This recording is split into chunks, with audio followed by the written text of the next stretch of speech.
Deadly Premonition is a game, I think. It's a cult classic in certain circles that is infamous for its story, horror, and not so subtle similarities between it and the television show Twin Peaks. After being at a loss for what to do for my Halloween special this year as my original plan went sour, I saw the Twitter storm around this game being ported onto the Nintendo Switch, and I noticed that this game was something I already owned on Steam. I'm not sure how long it had been there, but it was in my library and on my to playlist. Funny how that works. In Deadly Premonition, you play as FBI Special Agent Francis York Morgan, or York as everyone calls him. York has a double personality named Zach that he will openly talk to about the case he's working on, movies, the attractiveness of women, and basically anything else on his mind. York is in town to investigate a recent murder on the suspicion that is connected to a string of murders he's been following, all of which have mysterious red seeds associated with them. Shenanigans ensue when he is pursued by the murderer, the titular Raincoat Killer. Deadly Premonition was made by one Swery65 et al. At Rising Star Games and was originally called Rainy Woods. Rainy Woods was cancelled shortly after its announcement trailer, citing that the devs were not able to work with two sets of new hardware from both Microsoft and Sony, and were unable to get the desired results from the game engine. However, I wouldn't be surprised if behind closed doors there were plagiarism and IP infringement concerns at Rising Star, but nothing has ever been overtly said about that in regard to the initial cancellation. Rainy Woods later came back as Deadly Premonition, but was sorta cancelled, but not really, a few more times until it finally saw the light of day in February of 2010 on the Xbox 360. Swery65 has claimed that Deadly Premonition is made wholly of his own ideas, but the similarities between the games and the television show Twin Peaks are overwhelmingly apparent. Deadly Premonition's reviews were about as mixed as a video game's reviews could possibly be. It got an aggregate score of 68 on Metacritic upon launch, and it ranged from outlets like IGN giving it a 2 out of 10 to Jim Sterling, who was working for Destructoid at the time, giving it a perfect 10 out of 10. The disparity between the critics at large and the general gaming public made this game a mystery to me before playing it and experiencing it for myself. However, I have came to the conclusion that this game is one of the rare examples of a video game being so bad that it's good. To start things off, the game parts of this game are easily the worst thing about it by far. It probably doesn't help things that I'm playing this on the worst possible platform, the PC, via Steam, with all the patches I could possibly get my hands on. Even with the patch and the fan patch, you have to run this game in compatibility mode for Windows 98 or Windows XP Service Pack 3, or else you won't be able to get into certain areas without the game crashing. You'll also need that fan patch to get a .ini file that lets you put the game into borderless windowed mode, and anything higher than windowed 1280 by 720 for that matter, which you're going to need if you don't want the game to crash every time it enters a cutscene. The game will crash anyway at random intervals though, so don't worry. It's just to teach you the value of saving your game at literally every opportunity you are given. This is easily the worst console to PC port I have ever played. They say that the PlayStation 3 version of this game is the best one to play, and from what I've seen by just browsing around LPs of this game, the PS3 version isn't that much of an upgrade from the PC version. The first thing you're going to notice about playing Deadly Premonition is how awful everything handles. Running around is okay, but for the most part, as soon as you get into a car, need to go through a door, talk to someone, go into your inventory, or anything else, you realize whoever was porting this was overwhelmed with the task of making this game work with a keyboard. The game doesn't know what to do with more than 2 speakers in a stereo format, so if you're playing with a headset that's got any sort of surround features, you'll get random ambient noises where they shouldn't be, and some really, really bad mixing during the cutscenes. Why it matters is that whenever you get into a car, you'll have this constant barrage of tire screeching and warning beeps no matter how you're driving. Agent Morgan, let us know quickly. But drive within the speed limit. Just because you have a badge doesn't mean you can drive like a man. There are also some of the most terribly handling cars I've ever driven in a video game, real life, or otherwise, and I used to do valet work at a discount hotel. The default car in this game is a nightmare and can't make a turn at an intersection without using the handbrake. When you get the money to get yourself something nicer, you'll find that the mid-engine looking sports car handles even worse, and it almost feels like you're driving a cargo ship with a rocket attached to it. Ironically, the big old 80s looking SUV handles the best because, I don't know, I guess no one that was developing this game has ever driven a car before. I wish I knew about the SUV thing before I played this entire game with a sports car, but who on earth thinks that an SUV can handle and corner better than a roadster? Back to that sound mixing.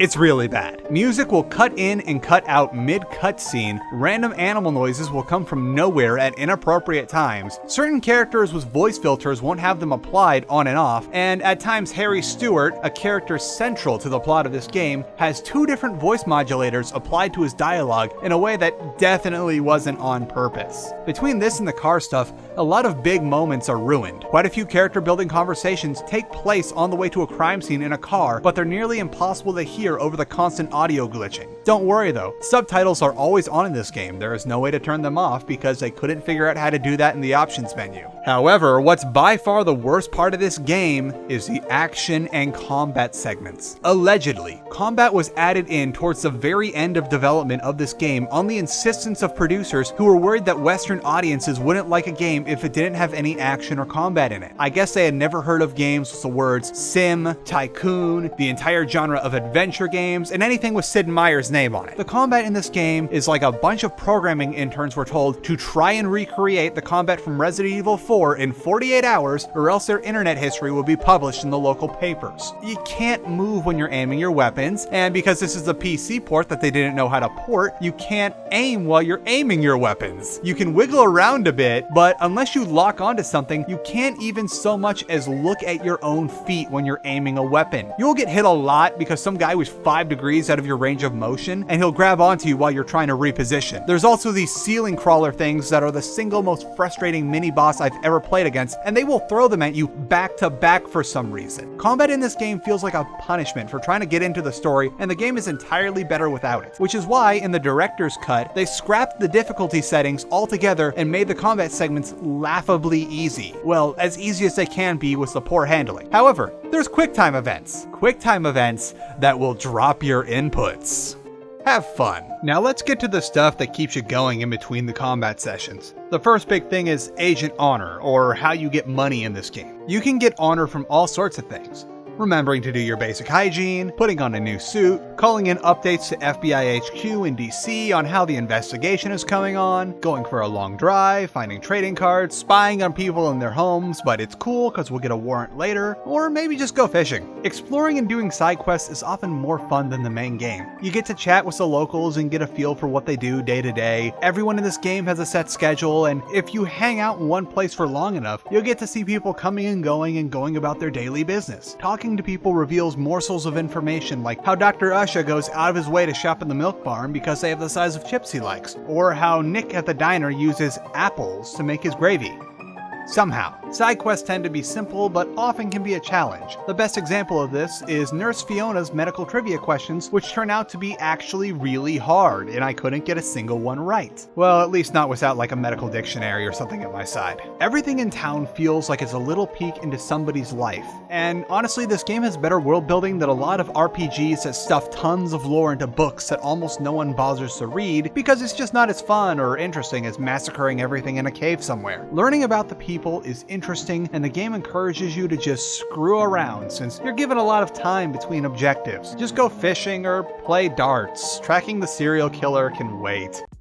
When you aren't messing around, the story makes up for all the terrible combat and handling. It's just so hammy. Everyone does power poses while they're talking, and the Twin Peaks references are everywhere in the story and how it's structured. As you learn more about the town and what's happening in it, the case of the Raincoat Killer goes from a murder mystery to some pretty twisted stuff that I'm pretty sure I'll get demonetized if I go into detail about. Putting together what happened in the crime scene plays out like an episodic mystery series, and the surreal elements are reined in just enough to not be too out there up until the end. I wouldn't call it good in the sense of like how BioShock, Vampire the Masquerade Bloodlines, or Mass Effect have good stories. It's mostly the kind of good that keeps you watching in, say, Birdemic or Troll 2. The characters in Deadly Premonition are interesting people too. York is, well, York. Sheriff George is the embodiment of peak male performance, but it turns out he's got some serious mommy issues. And Forrest Kaysen is a blundering tree salesman that somehow keeps ending up at the center of everything.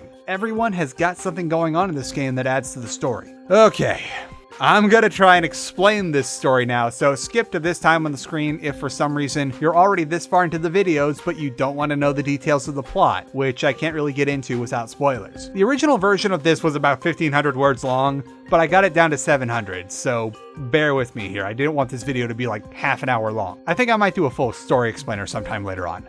Okay, let's do this. York was traumatized as a child after seeing his father murder his mother and take his own life, and it drove him into investigating murders with the FBI. York blows into town fresh off his last case to investigate the murder of one Anna Graham in the rural town of Greenvale. After he loses control of his car on the way to investigate, he gets tossed into the forest and is attacked by an axe-wielding maniac in a raincoat who wags his finger at you. Upon going to the local hospital to examine Anna Graham's body, York discovers red seeds inside of her, which he's encountered in other murder cases across the country, and assumes control of the investigation. After investigating the possible hideout of the murderer, York gets everyone in town together, where he warns them of the danger that they're in. York learns about the legend of the raincoat killer, which explains why the townsfolk don't like to go out when it's raining. Meanwhile, a man named Forrest Kaysen checks into a hotel that York is staying at and gives York a special red sapling that requires a secret technique to grow. While following leads, the murderer becomes a serial killer, and that tree salesman keeps on winding up where all the action is. York is eventually invited into the home of reclusive millionaire Harry Stewart, who always wears a gas mask in public, and his assistant speaks in couplets. Harry Stewart shows York that he knows about the red seeds and will tell him more if he can find their source. York does so in a graveyard, and Harry explains that the legend of the raincoat killer is indeed real, and there was a military cover-up to suppress what happened in Greenvale 50 years ago. The military tried pumping a gas made of ground-up red seeds into the air, and it caused everyone in town to go on a rampage, with the raincoat killer, Harry's father, being the most brutal of them all. Harry witnesses all of this and now wears his gas mask to avoid trace amounts of that gas that is released into the town when it rains. York also learns that there is a ritual for immortality associated with the red seeds, and it looks like the new raincoat killer has been trying to complete it. Thomas, one of the sheriff's deputies, goes off the reservation after York discovers that he was in on the raincoat killings all along. Thomas kidnaps York upon getting too close. Deputy Sheriff Emily comes to his rescue with the help of Forrest Kaysen and his dog, and Thomas ends up dead. York deduces that the new raincoat killer is the sheriff, George, who is being helped by Thomas and his sister, Carol. When they try to confront Carol about it, she force feeds Deputy Sheriff Emily the red seeds, which seriously injures her. York trusts Kaysen to take Emily back to the hospital, where he confronts George, who uses the seeds to go Super Saiyan, but it doesn't do him much good. York blacks out after the fight and has a sort of dream sequence where you play as the original raincoat killer who's actually trying to stop the military experiment, and what do you know, Forrest Kaysen is somehow there. Also, Amazing Grace is playing for some reason. York gets his childhood memories back after the fight, and he discovers that he is actually Zack, with York being a personality he created to help him cope with the fact that he watched Kaysen implant the red seeds into his mother, and his father was unable to put her out of his misery and instead killed himself. Zack, now in control of the body, goes to confront Forrest Kaysen at the clock tower where the gas was first pumped out 50 years ago to find that Emily has been implanted with the red seeds and that Kaysen is some sort of immortal seed monster from another world. After a fight that you literally cannot finish with a mouse and keyboard, the monster is slain and York goes into the afterlife with the victims of the new raincoat killer, leaving Zack to finally live out his own life. In the epilogue, Harry explains that his last name is actually Woodman and that he is George's father, and he couldn't bring himself to stop George's mother from going crazy, so he abandoned them, thus setting George on the path to become the new raincoat killer. Whew, that was a bit of a ride. So, in closing, would I recommend you to go play Deadly Premonition if you like surreal crime games or stuff like Twin Peaks or The X-Files? God, no. Don't waste your money on the PC version of this game or get gouged by people trying to resell their console version of this game. Perhaps try the Switch version when it goes on sale, but I wouldn't pay $25 to suffer through this game's combat. Just watch a Let's Play of it or something, because if someone was able to get all the footage together and slug it out through all the crashing, incoherent content, and just otherwise glitchiness to get a coherent Let's Play of this game, they deserve your views. I'd personally recommend Cry's playthrough, as he's pretty good with Let's Play. This game recently had a sequel announced for it that ties into the first game's story, but we don't know too much about it. I'll probably play it just because I'm invested in the story now and I want to see where they go with this, but please let someone else play the first game for you. The sequel is coming out sometime in 2020 and it involves Agent Francis York Morgan, and I believe the York parts might take place before before the events of the first game, as the first game, I think, takes place in 2006 based on some of the context, and the sequel allegedly takes place in 2019 with the York parts happening 14 years previously, which would be in 2005. Also, York is still referring to himself as York in these little snippets we got. Thank you all so much for watching. Make sure that you subscribe so you can see what comes next and to help me out. Special thanks to all my Patreon supporters who help me cover the cost of making these videos. I would like you to please consider joining them to help me make bigger, better videos, but in the meantime, I'm gonna go lay down, so enjoy the cat video. Frisk here is pretty annoyed that I turned on the fans to cool this room off. She was having a nice nap. But then I had to turn the fan on. Look at it go. It's making it so much cooler. We also got another fan over there in front of the mirror, which I'm not really going to show because it's ugly.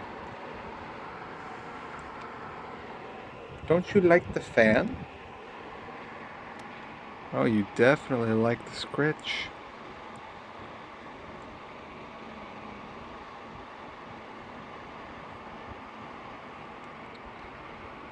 Who's a sweet kitty?